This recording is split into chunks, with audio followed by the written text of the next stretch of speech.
welcome to Bharat Vikas Convent School. I am Smriti Pragya and I am a science teacher. Students, open your science book and the page number is 14. Okay. In our previous classes, we almost discussed about what is animals, which animals stay around us, what is the pet animals, what is domestic animals, and what is wild animals. And today we discuss about the birds. Okay, I think you all see the pictures of birds. See, here is the images or pictures of some birds. About birds, what we discuss?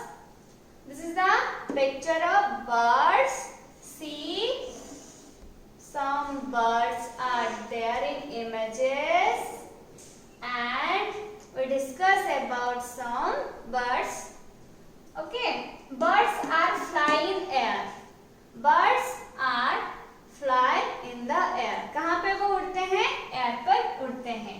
Most birds can fly. Birds के अंदर बहुत सारे birds होते हैं. कुछ fly कर सकते हैं, इनका कुछ उड़ सकते हैं और कुछ नहीं उड़ सकते हैं. उसका एग्जांपल्स भी हम लोग देखेंगे. They have two wings for fly.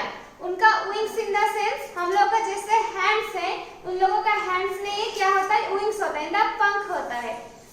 Through the wings वो fly करते हैं, ठीक है?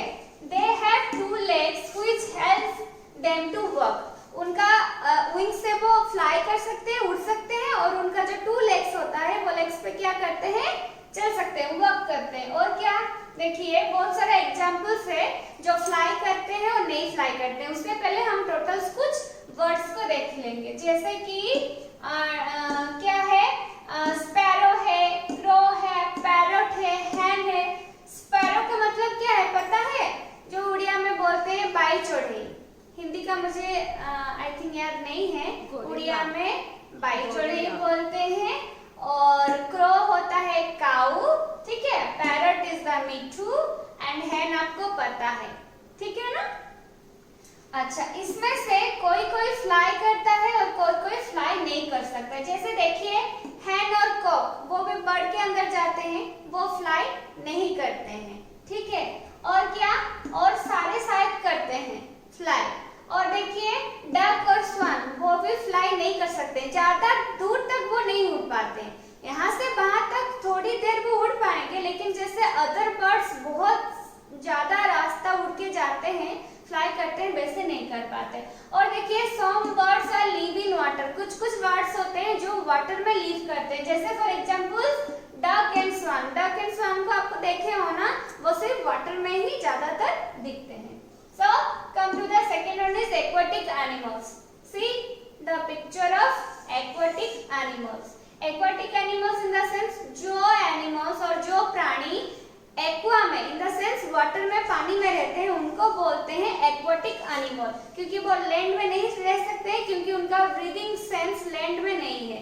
वाटर में, वाटर के थ्रू ऑक्सीजन से उनका जो एयर सेक्स गिल्स होते हैं, उनके थ्रू वो पानी के अंदर ब्रीथ लेते हैं, इसलिए वो एक्वाटिक एनिमल्स होते हैं, ठीक है? Some examples of aquatic animals are fish, turtles, sea horse, octopus, lobster, seal and dolphin also. Okay, now come to insects. अच्छा, इंसेक्ट्स किसे बोलते हैं हम लोगों को पता है? जो छोटे छोटे कीड़ा मकोड़े होते हैं उनको इंसेक्ट्स बोलते हैं. उसका कुछ पर्टिकुलर डेफिनेशन नहीं होता है. इंसेक्ट्स इन द सेंस जो ग्राउंड में चलते हैं या फिर उड़ते हैं, या फिर उनका 6 लेग्स होता है, या फिर उनका साइज छोटा बड़ा होता है, उनको इंसेक्ट्स बोलते हैं. देखिए, insects are small animals. Insects are small animals in the sense वो बहुत छोटा होते हैं, बहुत ज्यादा बड़े नहीं होते. They have 6 legs. इनका कितना लेग्स होता है? इंसेक्ट्स का 6 लेग्स होता है. Some of them crawl on the ground in the sense कोई ग्राउंड में चलता है, रेंगते हुए चलता है. जैसे फॉर एग्जांपल देखो, कैटरपिलर वो क्या करता है? ग्राउंड में ऐसे पत्ते के ऊपर ऐसे ऐसे रेंगते चलता है. और कौन होते हैं? और होते हैं अर्थवर्म, वो भी होते हैं. अच्छा, ठीक है. और देखिए, फॉर एग्जांपल्स क्या होगा इंसेक्ट्स का? Grass hopper, cricket,